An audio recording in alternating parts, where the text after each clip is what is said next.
Moving on to Raj. So what are the key takeaways for readers?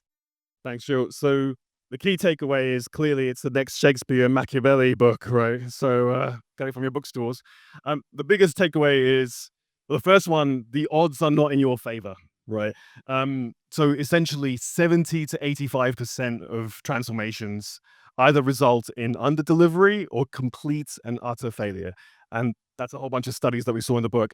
Now, there are a few people celebrating about that.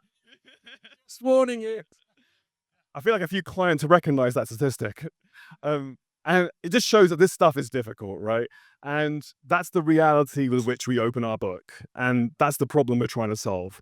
And the reason for that is because the second takeaway, which is organizations are very good at getting brand new software, brand new tools, but sometimes they can miss the underlying systemic issues within their organizations. For example, fragile architecture, poor governance, lack of platforms that you can integrate with, which are legacy, for example. So there's a number of different issues that need to be treated because, as Mike said, technology-led transformation is more about people, and it's more about organizational change than solely about technology. And that's really important because we started decoding some of these stories that Mike was talking about into 14 behaviors, things that you can do that create a difference between and mean the difference between success and failure.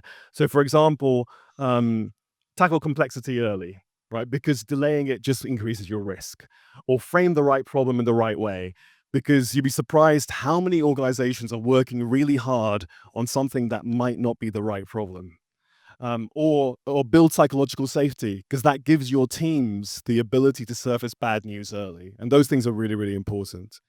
So without that, it seems really intuitive. It seems like common sense, but unfortunately, it's not very common. And if you don't do those behaviors, it leads to things like technical debt and legacy platforms.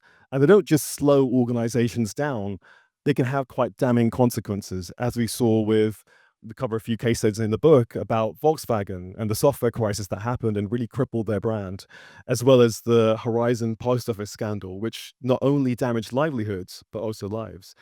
So there's a big concrete impact to that.